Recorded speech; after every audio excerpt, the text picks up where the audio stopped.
Hello and welcome to Wrestling and Everything, Coast to Coast, with your host, Buddy Sotelo Esquire, Wrestling Spooner photographer, Dr. Mike Leno, and Evan Ginsberg. So, would you like to introduce our guest for tonight, Mr. Leno? Dr. Leno. Doctor.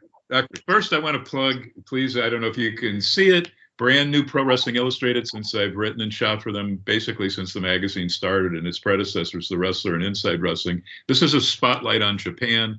Very cool. On this AEW Revolution Sting's retirement that we're going to be, we'll be talking about that and about a zillion other things, including some of the great folks we lost. But I have a brand new friend. We were talking about pro wrestling. He goes back many, many years, Andre Mulligan. And from Louisville, Kentucky, Ev, he's going to tell us about the, I think, well, Andre can probably obviously tell us best about himself at the Ali Academy there. And he's done a million things. He is, I believe, a reporter covering sports and the arts and comedy. And we're going to be talking all of that, the arts and pro wrestling, which is, Ev, what do you guys call it? The proletariat's art form or opera? Proletarian performance art, the theater for the people, pro wrestling. Okay. And Andre, these guys go way back. Evan, I've known forever. And he, I think, Ev, what was your first wrestling show, Vince McMahon Sr. at Madison Square Garden? It was Gotch Hackenschmidt around 1910. My first card was actually 50 years ago live, June 24, 1974. Nikolai and Blassie against Bruno and Strongbow at the Garden. Yeah. I'm 103 years old. Wow. Yeah, Andre, tell us a little about yourself, because I don't know if you follow boxing and MMA, which kind of almost goes back to the Muhammad Ali Inoki match in 1976 at I think that was at Korakuen Hall, or was it a larger venue in Nagoya? Or all I remember is Inoki kicking Ali in the shins for 36 minutes, and it was stultifying. And I'm a huge Ali fan saying this, but yeah. It's surprising that MMA was able to survive from that and become such a big thing anyway, with, such a bad performance there. But I mean, people, changed it, made the fights much more. The mixing of the disciplines, the hybridization, where in that case you had a professional wrestler who was a legit good athlete in Antonio Inoki. And it was actually originally supposed to be Muhammad Ali against Bruno Sammartino, but that's another story.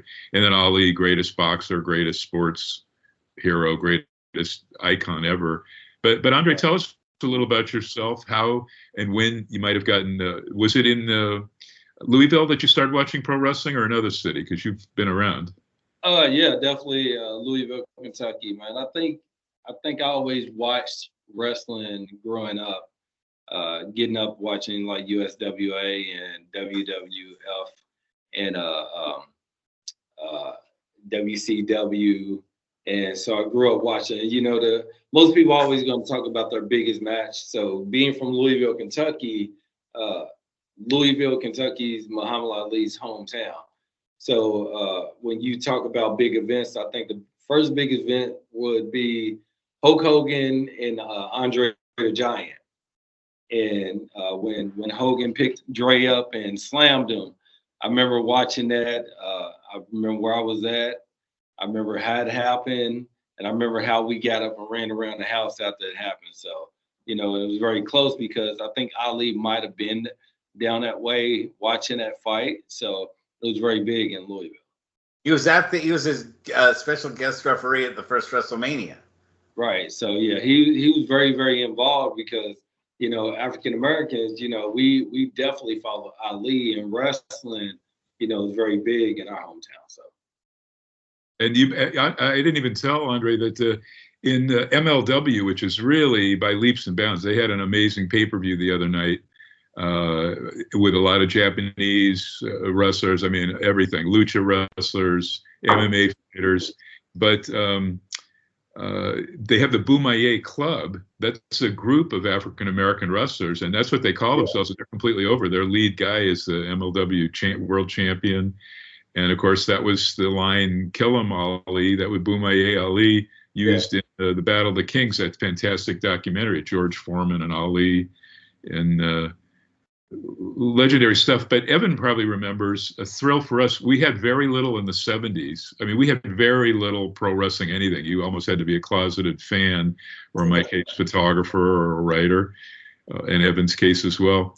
But Ali, Inoki, and the buildup on Wide World of Sports, which was on Saturday afternoons on ABC Network.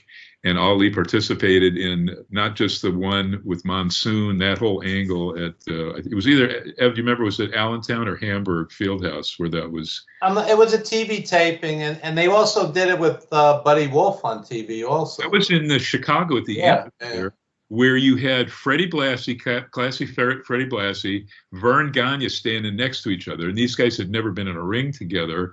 And then Ali, that whole thing with Buddy Wolf, and I think Chris Taylor was a part of that. But Ali just really got pro wrestling on the map.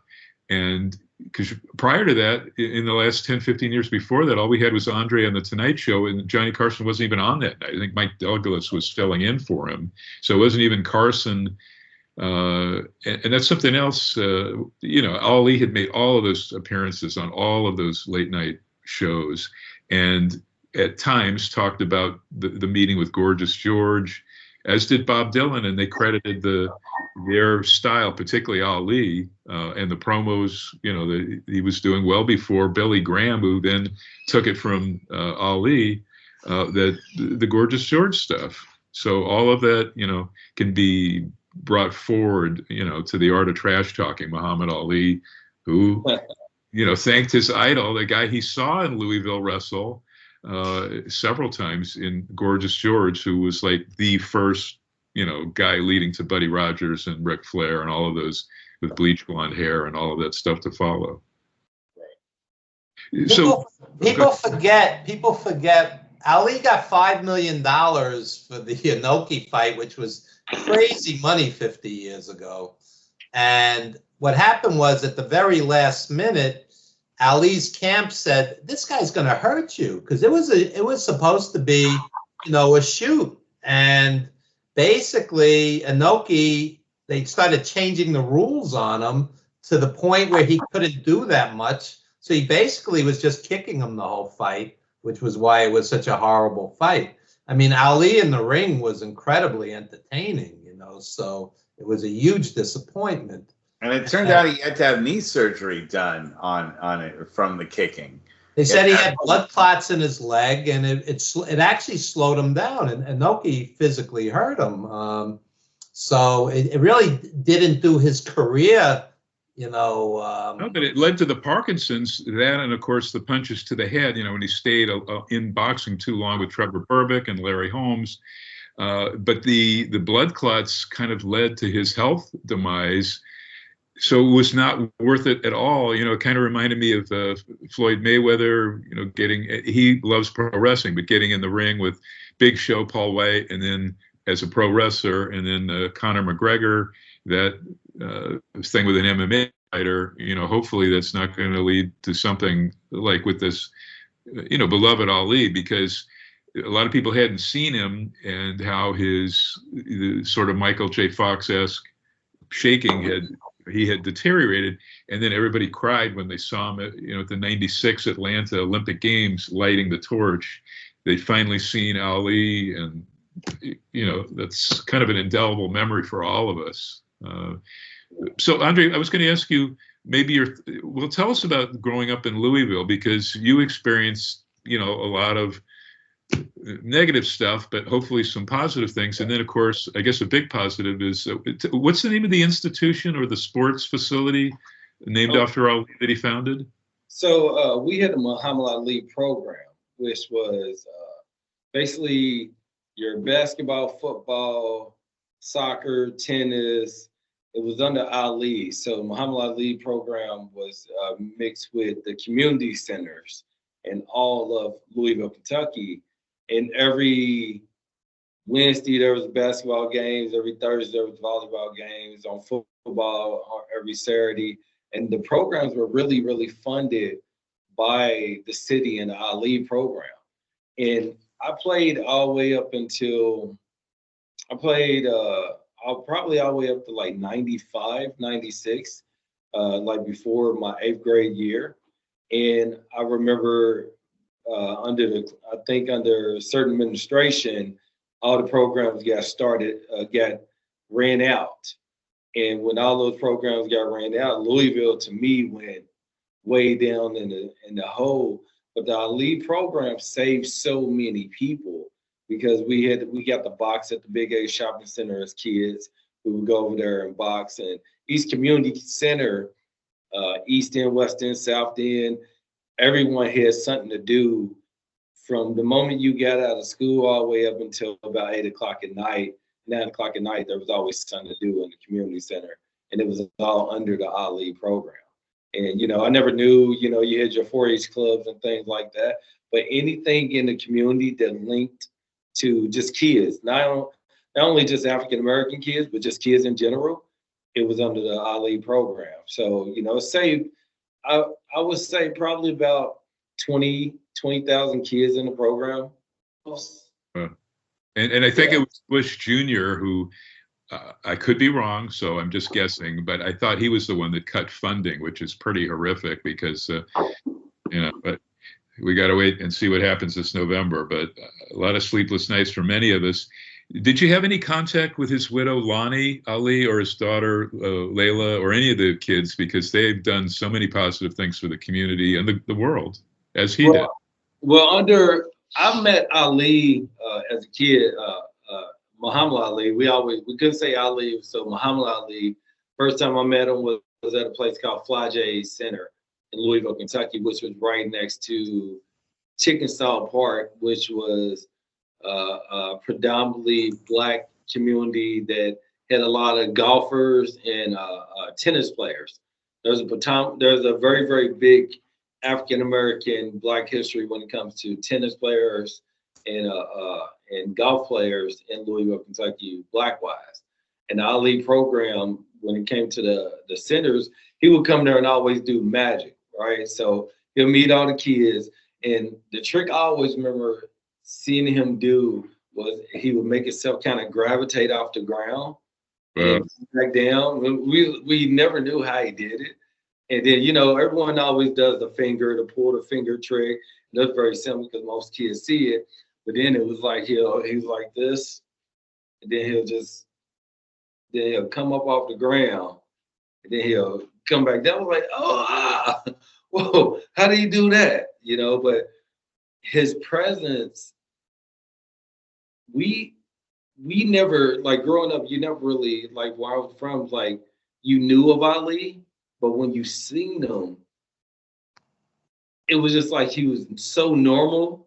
You know what I'm saying? But you knew he was somebody, which is where he's not Michael Jordan where, oh, that's Michael Jordan. Oh my God, that's Michael Jordan. It's like, he don't have to tell you who he is. You can just sense who he is. And you're like, I think it's Ali. And they're like, yeah, that's Ali. But he's not coming up like, hey, you know who I am.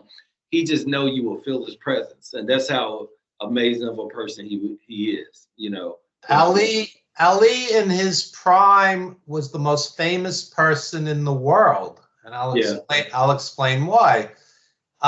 When he peaked as the heavyweight champion, it was in the 60s and the 70s, and the technology was there where you had closed circuit all throughout the world. Now they would say pay-per-view. Back then it was closed circuit. He became Muslim, so the Muslim world knew him. When he fought Foreman, he lived in Africa for a good 6 months or so. Just worldwide, he was more famous than the Pope or the President of the United States or whomever. And he was a very charitable guy. He would walk down the street and just give money to people. Just hand out money. Yeah, legendary. Yeah. During the Nixon thing, and I'll shut up and defer to Andre in a sec. During the horrific Nixon last couple of years when everybody wanted him out of office, both sides, Now they can't agree on anything, but both sides want him out. There were signs that people were like hoping to draft him and other celebrities, Muhammad Ali for president, run Ali, run. This was 72, 73, the same way we've seen the last two elections, and the talk is coming back again for The Rock, Dwayne Johnson, to run for president. And they say that because they say this guy, because Trump's claim that all of his MAGA folks watch pro wrestling. Well, a lot of the newspapers on both sides of the aisle have said that The Rock, Dwayne Johnson, could lure people away from Trump and be a more centric and appeal to everybody. Everybody likes him, maybe not in his heel run currently. But Andre, what were you going to say? Son, I hope that isn't the case. I think, I never got to see Ali fight. I was born in 1980. So any fights that I've seen, it probably was a rerun or something like that. If there was an actual fight after the 80, I never got to watch it live. So I remember just being in the community centers, and if you didn't know him, like when you first meet him, when I first met him, he wasn't talking. You know what I'm saying?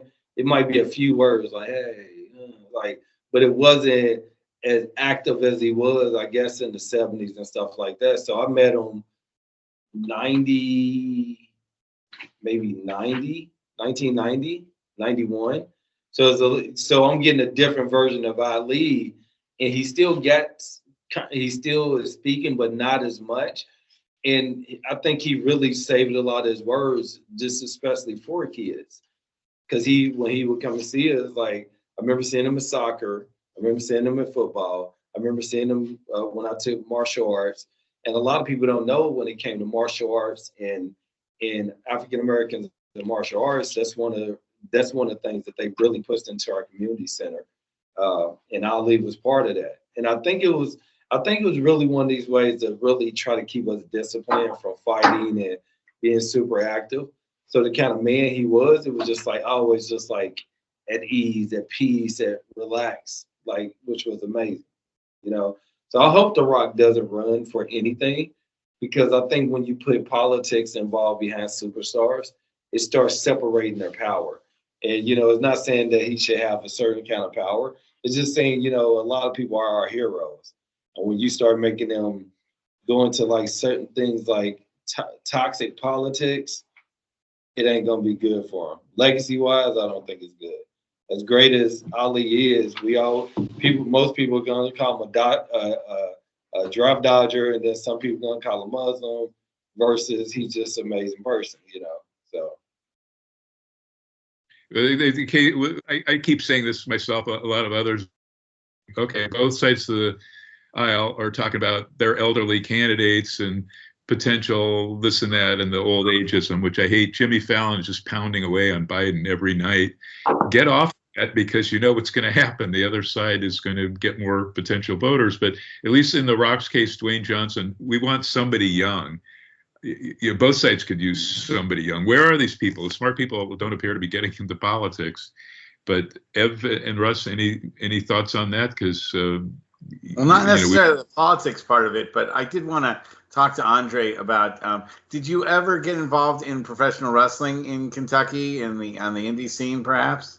No, I as well as just watching it. I watched it. I thought about wrestling. I wrestled in high school. I wrestled for Dallas High School, and I wrestled in college. University of Tennessee, Chattanooga, 157 weight class.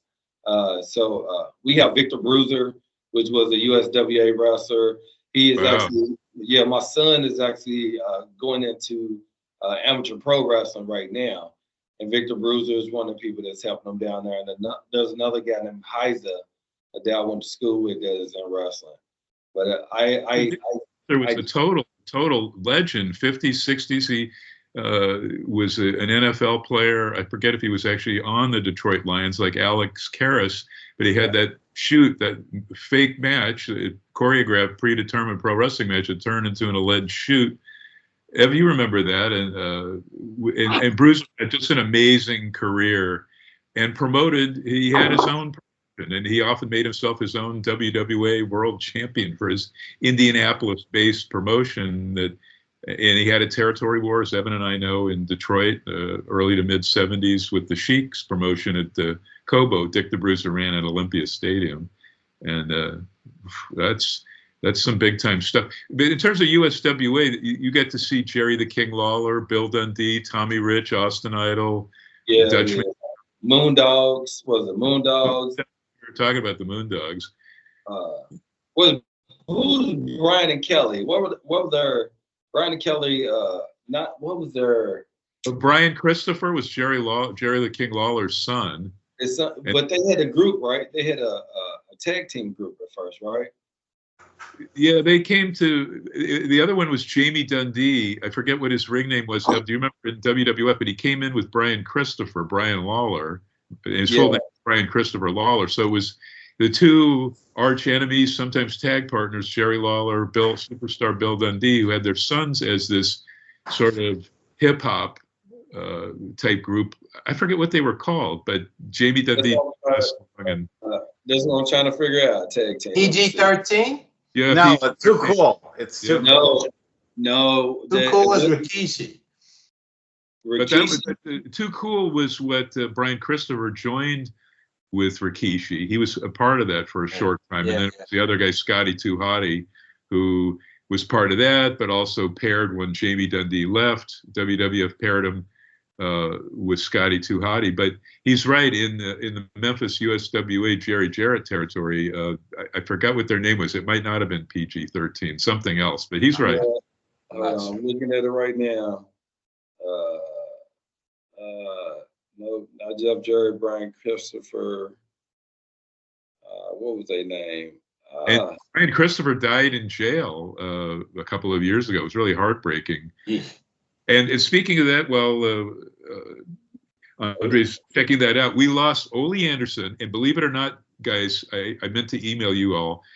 CBS Sunday Morning, during their obits thing, where they had a lengthy piece on Richard Lewis and some of the other major people that died, they had a big graphic, and they talked about Ole Anderson, the pro wrestler who died, which you don't often get. The last time any mention on that prestigious show, it's like 50, 60 years old, CBS Sunday Morning, was the Iron Sheik, Khosrow. So that was quite a while ago. So that was a big deal. We lost Virgil. Mike Jones, Soul Train Jones is how he started in pro wrestling for Andre's USWA. And Butcher Vachon. Butcher Paul Vachon, who was a legend of legend. Ev, I'm sure you talked to him about it too. He would often talk about, it was either Dara Gama Singh in the early 60s, like 63, 64.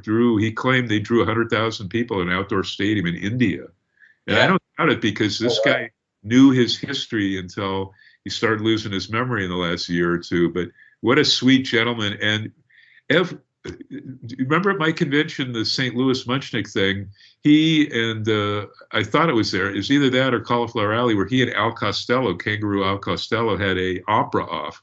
Both could sing very well. And Ev, you remember it, Butcher Vachon could sing opera. He had a really good singing voice. What a total legend as part of, Mad Dog and Butcher, the Vachon brothers. I saw Butcher wrestle Bruno Sammartino for the belt in the WWF. When he first came in, they pushed him, and and him with Mad Dog, one of the all-time great tag teams, and just a sweet guy, good guy, 86 years old, R.I.P. Yeah. Great guy. He lost a leg about a year and a half ago, and we saw that he was posting online that he wanted people to contact him and remind him of their memories of him, because he was starting to lose his memory of this amazing career. But prior to that, he went on at length. I interviewed him for a good 50 minutes where he was just talking about Atlanta, where he and Maurice brought in Stan Pulaski as a third Vachon brother. They had him grow out his beard. And so they were going against the three Torres brothers and selling out venue after venue in sometime in the 60s, when they were away from the AWA for a period of time. Early 70s, but amazing career globally. He was in Ricky Dozan. He had some tours for Ricky Dozan, and then Butcher Vachon, of course, toured for both Baba and Inoki separately. I think we should have Russell Jackman, Hugh Jackman, and make like a third Jackman, and have three brothers. Jack Russellman. Jack Russellman is the Yes. is the cousin, is the Just like make Lance, up a brother if you don't like have Lance Von Erich, absolutely. I'm looking on here, and I believe it's this 89. They have it vacated. So I'm wondering who that was because they got kicked out for being racist. So it was someone, I remember who it was. They were kicking butt, but I can't find it. I'm going to have to find it one day and definitely, if I'm back on, let y'all know exactly who it was. But yeah, they have it vacated for 89. Well, Andre, you told me that and these weren't the WWF Moondogs that we know about, Ev and Russ, but these were two. I think Randy Cully. Yeah, well, but no, it was a different one. Randy Cully and someone else. They got in trouble for was it some alleged racist statements, or what did they get in trouble for? Yeah, they were cussing out because USWA was your backwoods. The production on it was so bad. Actually, our production looks way better than USWA wrestling. At some time because it's all you could watch on Saturday mornings, and I think they was Sundays, maybe Sundays. No, Saturday they did record ratings. It was insane. Everybody was tuned at 10 in the morning to USWA, right. At least in Memphis and Nashville. So at one point, I remember being in Louisville and there was nothing on cable, right? And this is when satellite was first kind of coming in, and you had this big satellite, and it was neither you had cable or you didn't. So if you had regular TV, you had USWA would come on. And the production basically looked like this. And you would watch it, and at some point they were starting to go off air. And you can see WWF production just looked way better. And I think they were, to us, like in the South, where we were, they were only getting people that lived in trailer parks and, the worst part of town. It was like your basically out the woods white people at these shows. So they would be fighting, and you might, every now and then might have a few black people in the crowd, and you could tell they wasn't supposed to be there. It was like, why are you even, you shouldn't be there. And then, they would get in the crowd and kind of fight each other, and people would actually try to get involved in the fights at one point. And a lot of people didn't know it was real fake. Like, you got to remember, at first they were really, really actually fighting. And then it kind of changed. So in Kentucky, people would jump in and start fighting. And I think they did it in Louisville Gardens in Louisville, downtown Louisville, right next to the projects, right next to the hood. Tickets were only $7, maybe $7 on a Monday or Tuesday night when they had it at 7:30 at Louisville Gardens. That's how it was nationwide. It was $3 for kids, $5 for adults, unless the world champion was coming in, and they raised adult prices to $7.50. And I'm talking LA, the whole Southern Cal promotion in the 60s on up to 1982. The prices were cheap everywhere. But let me Evan toured around the whole South. He went to, if you went to that famous church to see Reverend, why is his name? This is what happens. Al Green. Reverend Al Green. In 1992, I went down on vacation to Memphis, and I went to the USWA, and there was the Moondogs against Jerry Lawler and Jeff Jarrett on top, and they just brawled through the whole building. It was amazing. Wow. Then the next night they had the same match in Arkansas down at the dog track. So that was wild also. Okay, so I was like with jeans and a t-shirt. They were like looking at me like I didn't belong there. It was a different crowd down at the dog track. It was wild. It was wild. But that's Evan and Russ. We loved the USWA and the other promotions because it looked far more real than the slick, overproduced WWF or WWF. There were a lot of farmers down there in Arkansas. It was a different crowd. Yeah. So anyway, so we go down to Al Green's church in Memphis for services, and it was like the greatest thing musically I've ever seen. He did like a 4-hour concert. This homeless guy comes in, and Al Green anoints him and saves him. It was amazing. It was an amazing experience. There's a documentary, The Gospel According to Al Green, if you want to see what goes on in his church. Musically, it's unbelievable. So that was a great vacation. Yeah. I met Ali. I met Ali in New York, and the guy couldn't be any nicer. He was signing anything you put in front of him. But like Andre said, at that point, he wasn't talking much. But Parkinson's was limiting. Yeah. Made it rough. I should say this too, because Evan's dad was a cab driver, but in New York, he met a zillion famous people, possibly Ali. And Russell was a longtime heel manager all over the West Coast. Our own Russell. So, Ev, did your dad ever drive Ali or have any encounters? No, but what my father drove a yellow taxi for 27 years in New York. He said, in New York, we're jaded. There's celebrities everywhere. But he said the only people that stopped traffic in New York was Julie Newmar, Catwoman, who had like the greatest body you've ever seen. Yep. Superstar Billy Graham, because nobody looked like him back in the day.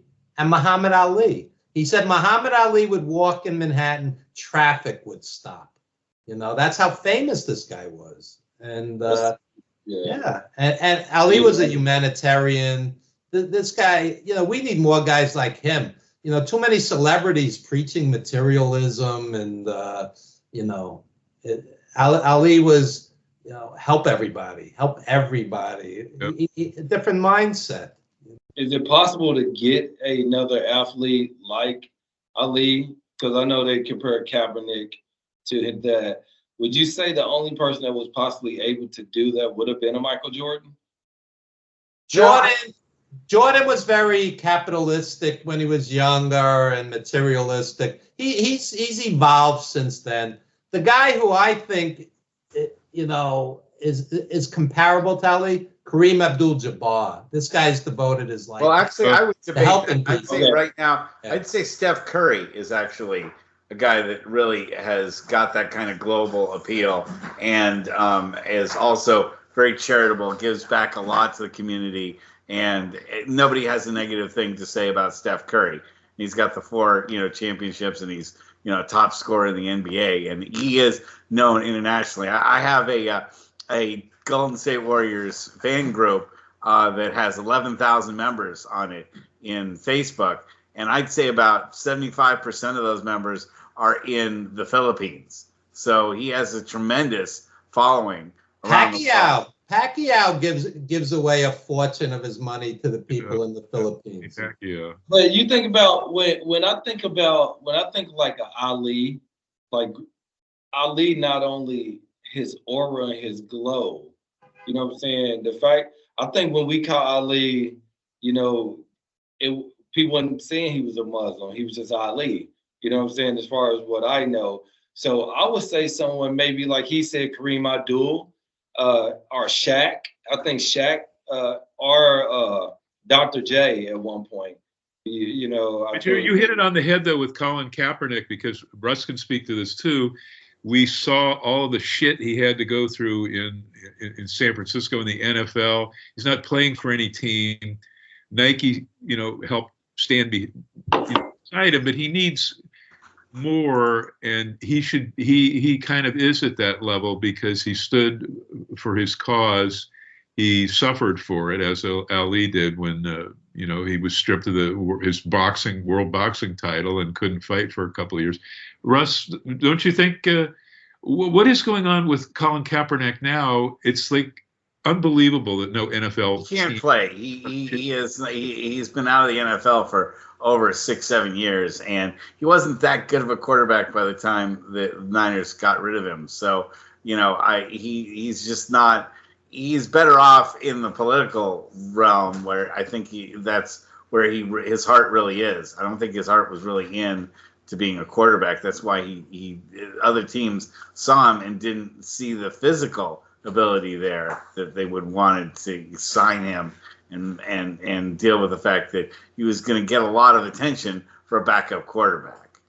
But look at now Steph Curry, what a power couple, because he and produced some shows on ABC, a comedy show, and then the miniature golf championship show, a couple of other things. Aisha Curry, she's expecting her 4th child now, his wife. and she does all kinds of stuff. She has, I think it's called Sweet July, her magazine or regular magazine that comes out with lifestyle and cooking. So they're a big, tremendous power couple. Both give back to the community. How much stuff, Russ, has Steph and of course his wife Aisha done for Oakland? They've done all kinds of stuff for the schools and kids.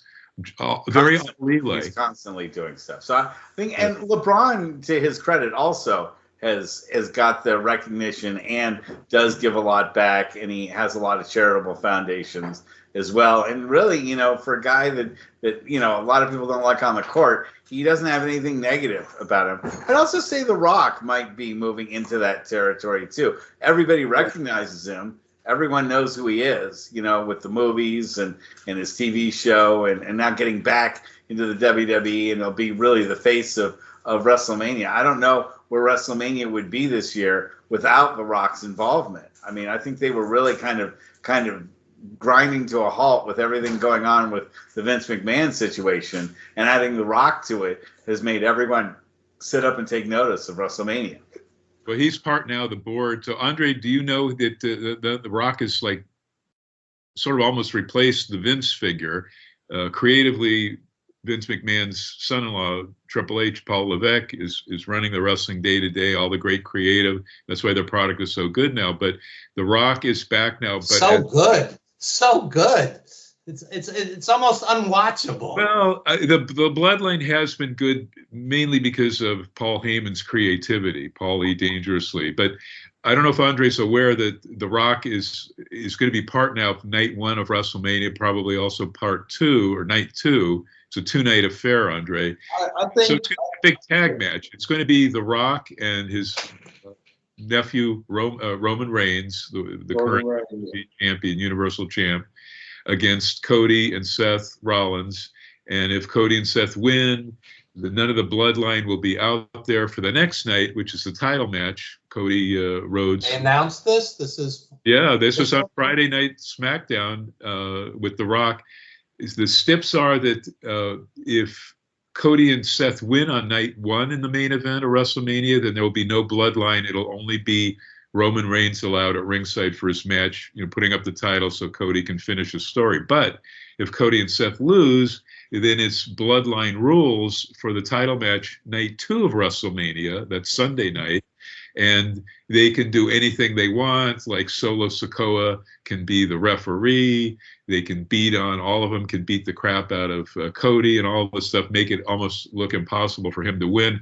But the people are looking at the hand signals that The Rock is doing. He's not just holding up the number 1, he's holding up an L for like loser. So they're thinking somewhere along the lines, WrestleMania is going to set up the return to the babyface persona of The Rock, taking on his nephew, Roman Reigns. And we'll have to see what's going on with that. But that was what came out of SmackDown. Let me quickly go over the Revolution, the main competitor globally, at least in the U.S., for WWE. Tonight's Revolution, I don't know, Ev, you're going to be with me on that, from the historic NWA Palace, where I think the Sting was made by Ric Flair at the Greensboro Coliseum in Greensboro, North Carolina. Revolution is tonight. It's the retirement match for Sting. They're the tag champions. Sting and Darby Allin taking on the Young Bucks, who are now heels, in a tornado tag team match for the titles. Current AEW World Champion Samoa Joe in a 3-way match takes on Hagman Adam Page and African-American superstar Swerve Strickland, who's absolutely incredible. He was in APW a number of times, guys. Russ might recall. Yeah, I just don't like that that's a 3-way match. I think that's those guys should be relegated to, they should have just made it a 2-person match maybe between. Yeah, it gets a little old because they have some other 3-ways on the show. I am not a big fan of the 3-way match. Listen to you can't improve on what ECW did in creating with, what was it, Shane Douglas, Sabu, and Terry Funk. Yeah, I like when they had Ali, Foreman, and Frazier in the 3-man match. That was good. How would that? I kind of moved away. I think The Rock saved wrestling after the NWO era, when Hulk and everyone was on, when they kind of merged WCW with WWE. Well, they bought them out. Vince bought them out because Eric Bischoff, for some reason, the TBS wouldn't sell. Turner Broadcasting wouldn't sell to Bischoff, and they just sold it for pennies on the dollar. WWE, Vince, well, still WWF at the time, bought it in 2001 for the video rights. Yet they hide all of that old classic video from what they got out of the NWA deal from Georgia Championship Wrestling, Ole, or all of this other video stuff. They're hoarding and not sharing. But yeah, The Rock and Austin, that kind of revitalized stuff. The NWO was getting boring, and that's finally what turned the tide. WWF finally, after 2 years, beating WCW for the ratings. You remember all that? So Rock, Steve Austin, Triple H, DX, all of that stuff in WWF. Yeah, Raven's Flock came in, which to me I thought destroyed wrestling with Raven's Flock, because I don't think they should have ever merged ECW, NWCW, in WWF, which ended up moving to WWE. I think that fuse there, it was just too much. Like we always wanted to know who would win between Sting and Hulk. We always knew that. Who's WCW versus WWE. We always knew that, right? And then when they merged it, they merged all three of these, and they put like the Octagon in one, and it was just, to me, it was very, very overshadowed, because they didn't have the same kind of charisma that you would have in WWF, basically. I think it was more watered down and trying to pretend was WWF, which you got your Hogan, your Roddy Pipers, your Jeff Jarrett, your Jerry Law. You had these guys that really entertained us. And to me, WCW was never really super entertainment. It was like, to me, it was like, what was MMA at first? The Octagon, remember it was Ultimate Wrestling. It was Ultimate Fighting. The Ultimate Fighting Club. It's different. Each guy would be just good in his one discipline, whether it was Manny Yarborough, who Evan knew, Manuel Yarborough, sumo, giant sumo wrestler. Gracie. Was from his dad, Horian, MMA god, and now all the fighters have to be great at all of those disciplines, from grappling, striking, all of that stuff.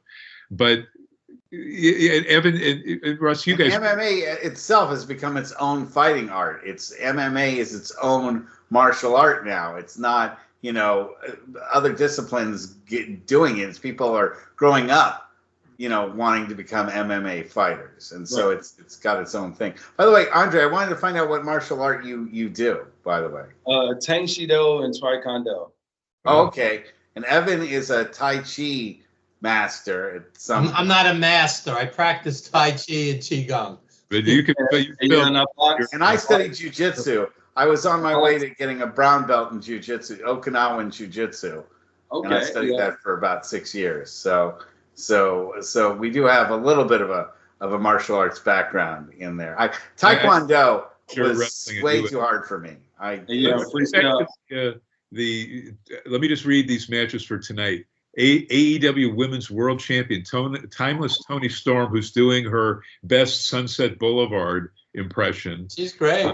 She's awesome. It's the most over thing outside of the bloodline, but this one's AEW. Takes on Deonna Purrazzo. The amazing thing is that they can separate. They have Toni Storm always in black and white, like she's the 30s movie starlet, and then Deonna in color when they're facing each other or right next to each other. That has been totally amazing. And the big thing was that they were friends in Japan about 15 years ago in the Stardom promotion. They got matching bird tattoos on their ankles, but Toni Storm decided to piss off this opponent who's probably going to take her strap tonight, is my prediction, and she altered her tattoo. You saw her at the tattoo parlor getting it altered. I would talk about sacrificing for, choreographed wrestling. So that's my prediction for that. How about, Evan and Russ, let me get your prediction on this. Eddie Kingston, who's a Triple Crown champion, against Bryan Danielson, Daniel Bryan, for his AEW Continental. Those might be my two favorite wrestlers in wrestling today. So it's tough to make a choice. I think Kingston's going to win that one. He's going to retain. Ev, do you have any thoughts on that? Danielson keeps talking about retiring, so I say Kingston's going to win. Well, this is his last year of competition, is what he's claiming. Sort of like the. Why would he win? I'd say Kingston. AEW, I forget which title this is. Kristen Cage defends his title over the TNT title, named after the TNT cable network that the show appears on Saturday nights for Collision and Wednesday night Dynamite. Or excuse me, Friday night Rampage, because TBS is Wednesday for Dynamite, against Daniel Garcia. So Christian against Daniel Garcia. Orange Cassidy against Roderick Strong. I look for a title change for the international title, the AEW international title. And then this one, they're in the same family. Will Ospreay versus Konosuke Takeshita. Ospreay's got to win. Yeah, he's just signed and he's all elite. FTR against Moxley and Claudio. That could be a match of the night. They're just going to pound away at each other. And then you have the big meat match where all of these guys, somebody's going to get a world title shot. So here's all the combatants in this one. And I think Wardlow's going to come out the winner of that. But Chris Jericho against Wardlow, against Powerhouse Hobbs from the Bay Area, against Lance Archer of New Japan, versus Hook, that's Taz's son, versus Brian Cage, the Machine, versus Magnus from the CMLL Mexico promotion. He's an outstanding wrestler, versus high-flying Dante Martin. They're calling it an all-star scramble meat match. Winner receives a future AEW world title shot. The free hour before that, you can go right to the AEW's YouTube channel at 4 p.m. or an hour after we're done taping this. They should call it the we don't know how to book these guys, so we're just throwing them all in the ring at the same time match. Terrific matches. Julia Hart and Sky Blue, they're the heels. Julia Hart is the women's TBS champion against former champion Chris Statlander and Willow Nightingale. Max Caster, Anthony Bowens, Billy Gunn, Austin Gunn, Colton Gunn, and Jay White. They are the Bang Bang Scissor Gang, is their collective for the 6 guys. They're all champs then. I don't know what happens when the 7th member who has, he's injured, but no title for Juice Robinson when he returns. So the Bang Bang Scissor Gang faces Jeff Jarrett, who Andre was talking about from, watching him growing up. Satnam Singh, former NBA basketball great from India. Jay Lethal, who's an outstanding wrestler, the longest reigning, most decorated Ring of Honor wrestler. Willie Mack, Isaiah Cassidy, and Mark Quinn. They are Private Party. That's a 12-man tag match. And there'll be some other matches on that 3-0. How many matches are on this card? 37. I was at the last 3 to 4 free matches. I was at World's End. I was in the audience. You sit there for like 5 hours. You're numb by the end of the night. Numb. I'm telling you, it's overkill. It's overkill. Less is more. Really. Right. Question though, fellas. When y'all look at what's going on with Vince McMahon, after all this is done and settled, do y'all think Pete Rose is still going to be the worst player ever in the world? No, because he didn't do anything that hurt anybody. He just bet. It's like nobody cares anymore. Put Pete in the Hall of Fame and blah, blah, blah. But Vince's situation is different. Ev, did you listen? I don't know if Andre heard about it, but some of the female wrestlers, I think Becky Lynch and one of the others gave a statement during the press conference for their last pay-per-view. It was in Australia. It might have been the women's champion, Rhea Ripley, who commented on the Vince situation. Ev, did you read about that? Because I know they did it. I just didn't read what they said or hear it. They were all very careful in their wording, especially Cena. Vince is my friend. The guy's a disgrace. The guy walked away in disgrace. How many guys, superstar Billy Graham, Bushwhacker Butch, Virgil right now needed GoFundMes to be buried. How disgraceful. These guys work 300 plus nights a year for Vince. No health benefits, right. No pensions, nothing. Independent contractors. They're making money off their corpses today with the videos and the T-shirts and the gimmicks. How disgraceful that guy is. Forget allegations. How about just that? Just that. You need to do a GoFundMe from the fans to be buried. Kamala, the same thing. Kamala, they needed help with him. They weren't giving him a dime, which was horrific because he main evented a lot against Undertaker, the casket matches. They had to save Paul Orndorff's house. How much money did Orndorff generate for them? He needed a GoFundMe. To look at the Andre the Giant documentary, and then look at Mick Foley and what Cactus Jack McFoley, what he was doing, all for Vince McMahon. These guys are basically, like you said, dying broke. They're dying broke, and no one cared. The Ultimate Warrior, the disgrace they gave him. I mean, it's just a lot when you look at wrestling, and everything is starting to uncover. And to me, it's like taking down Disneyland, Disney World. When you look, once all the smoke is clear, Disney World is going to look like the WWE when they get done with it, if it ever happens. So there's so many levels to this. Besides the allegations, how many of these guys had to work hurt because they were scared to, lose their spot, lose their push, and end up on painkillers and all, just to get to the next match, various addictions and stuff. It's a ruthless business. And, the fact that Vince is a workaholic and out of his mind and sleeps 2 hours a night or whatnot doesn't mean that the wrestlers had to sacrifice their health. There's a mile-long trail of dead wrestlers who died young. I mean, just an endless trail.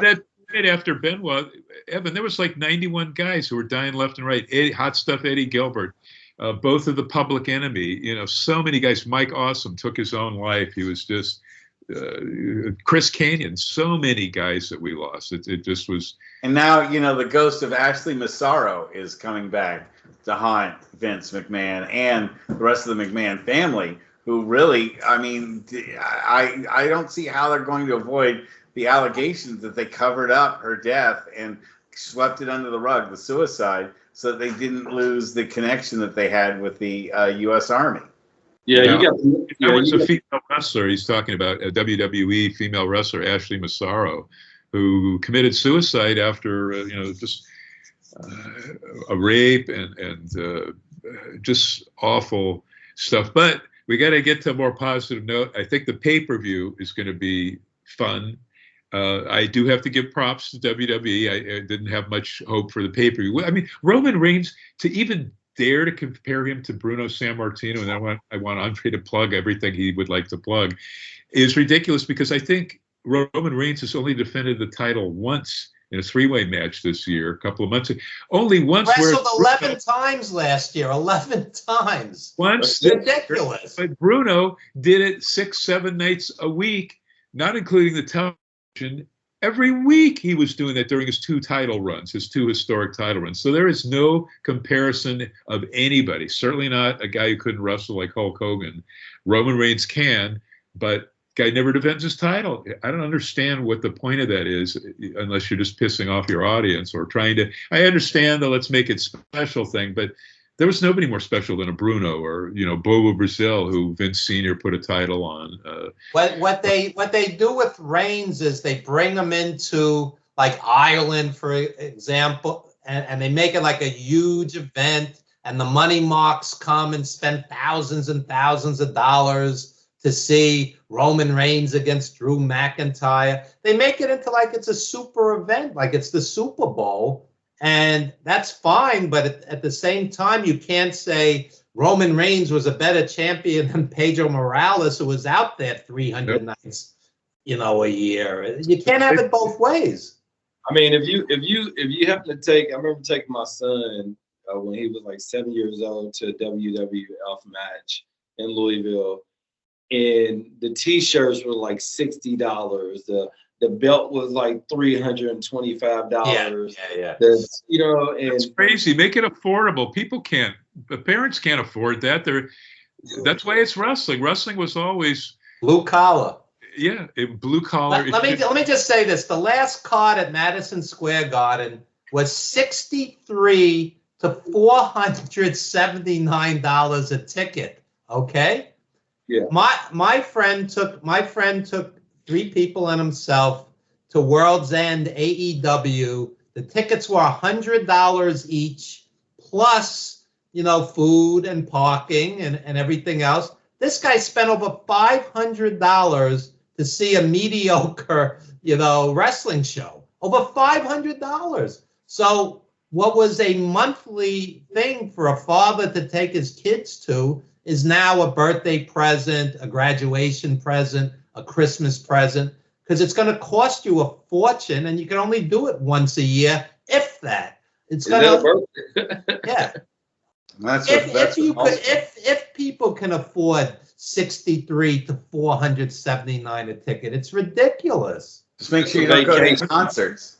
Just make sure you don't go to concerts this year. Evan went to, I think he went to 2 AEW shows at Arthur Ashe Stadium. Arthur Ashe, though, we forgot to mention, he was very close, maybe not as close as some of the other athletes like Kareem Abdul-Jabbar to Muhammad Ali, but Ali and Arthur Ashe. Arthur Ashe was a humanitarian also. Yeah, that's what I'm saying. And he knew Ali. He had been in support of some of the things Ali was doing. Andre, let's let you plug anything and everything you'd like to plug. Social media, things that you're doing, your articles. We didn't even get into Andre's comedy. We'll have to have him back. But Andre, the floor is yours. Andre Mulligan. I am a stand-up comic. This is my clothing line, which is C Students. I am writing a special right now, which is called Fucking Genius. PHUCKIN is a comedy special that I'm working on, which is shooting October the 19th here in California. And I also have a sketch show that I'm working called 85% Adjusted. So y'all can find me on social media, Andre Mulligan live on Instagram, Andre Mulligan on YouTube. And I also was a Red Power Ranger. You can pull me up for 2018 Lord Draken series, Red Power Ranger, and that's a little bit about me on my IMDb. Follow me, and that's me. Is C Students, is that for comedy students, or what's the clothing line thing? I was actually a C student. My GPA was a C, and I believe that C students are the most creative people out here, and we are the business owners. If you just go down the line and check 20 out of 30 people, most of them are going to be C students. So, the amazing thing about my brand is that it is no color, it's no race, it's just creators. So if you create your own podcast, if you're a person that just like music, if you're an artist, if you that person that just love to create, you're a C student. You don't need anybody to really anything from you. So you are average, and average means that you are the best. So we outnumber everybody. Well said. I'm going to have to put you in touch with a guy I've covered his career since he started just doing stand-up. Now he's a superstar globally. He's got his return, I think, 4th season on CNN. W. Kamau Bell, who had a famous late night talk show. He constantly starting to do projects with Trevor Noah from South Africa, but he has another show that's upcoming. We'll have to give you tabs on that. Put Andre in touch. W. Kamau Bell, he's pretty darn big. Evan, Russ, let me throw it back to you guys. Yeah, Andre, check out my friend Nico White, great stand-up comic. Brilliant. You'd like him. And yeah, please check out Evan Ginsberg's Old School Wrestling Memories. It's updated a dozen or so times a day on Facebook. And I just want to mention, I watched the MLW pay-per-view the other night, and it was pretty good. Suzuki and Kojima, Mystico and Rocky Romero. I mean, I wouldn't say it was great, but it was well worth watching. It was a quality show. That was at the ECW Arena, right? No, it was actually in Queens. Was it Queens? Wow. Yeah.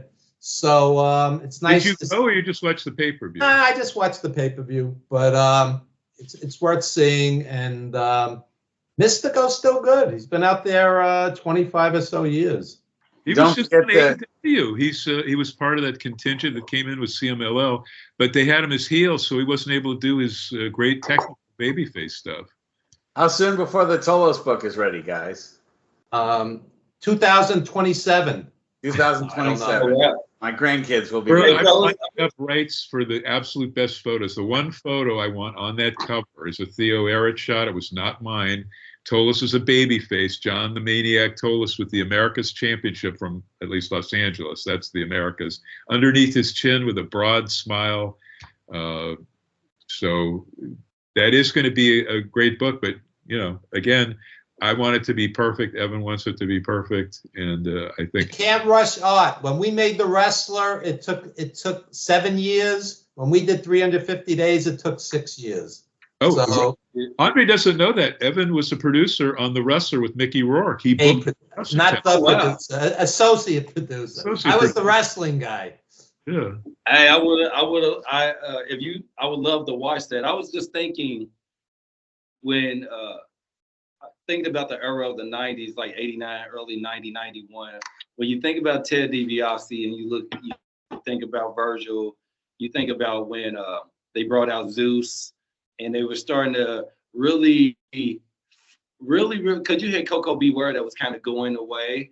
But, you know, for the African Americans, Coco Beware and Virgil and the British Bulldog, like all these guys that's coming in there, they're intertwining these mixed groups. So you got Zeus and you got Hogan, you got Virgil, you got Ted DiBiase. So one of the things I know y'all were talking about Virgil and him passing away, a lot of people don't know the significance of him in WWF. You know, because at one point he went from just being the chauffeur and the bouncer to an actual wrestler. And no one realized how actually good he was. He was actually very, very talented wrestler. He wrestled before that. A lot of people, Evan knows, he wrestled as Soul Train Jones under his own name, Mike Jones, in the USWA well before he was brought in for what I felt was kind of almost a racist deferring to the white guy, the millionaire, the DiBiase character. I just was wondering at the time when that came out, I was wondering why ABC didn't go after WWF for that name, the $1 Million Man. You know, it was so close to $6 Million Man, they could have argued, oh, that's our intellectual property. You're confusing the marketplace. But, you know, maybe taking the 6 away from $1 Million Man was enough to keep it different. Let me just briefly say something about Virgil. I met him many, many, many times at various conventions. The guy was always warm, gracious, friendly. Funny. And I'm going to say something that people are oblivious to. DiBiase and Virgil headlined Madison Square Garden, okay? They headlined together in a tag team match against Hogan and Bigelow. You could take 99% of any wrestler that ever walked the face of the earth, and they did not headline Madison Square Garden. So, you know, people are kind of like, oh, he was like a secondary character. You know, this guy was right there, you know, at the top with the NWO also. And, you know, respect the guy. He's even in the WWF Superstar video game. Okay. One last thing. You know where that name Virgil came from? It was Vince Shackleton. Dusty Rhodes' real first name, Virgil Riley Runnels, set, you know, as sort of a rib, an inside joke for the boys. And then when he got to WCW and the NWO, changed to Vincent. For the book, they called him Vincent after Vince McMahon. So they gave him. He was the conduit, you know, in both companies. Yeah, he was kind of nice guy. Good. I felt bad, you know. Good guy. Again, the WWE should have done more to take care of him. Anyway, guys, we're out of. To Virgil, Mike Jackson, Paul Vachon, and Ole Anderson, who was a genius booker, gruff guy, but Georgia Championship Wrestling, one of the greatest shows. Ev, I know how fond you and I both are. And Russ, hopefully too. Georgia Championship Wrestling. You never knew what was going to go on, who was going to come. Maybe Bruiser Brody with Mark Lewin and Abdullah the Butcher one week, and always packed with talent. Ric Flair the next. And if you like wrestling history, 900 stories, prowrestlingstories.com. Yours truly, the senior editor. Check it out. Right. Thanks, guys. That's all we have for this week. We'll see you guys again. We'll have you on again soon. Thanks, Andre. Really appreciate Thanks, Andre. Mulligan, everybody. Thank you. Good night. Thank you.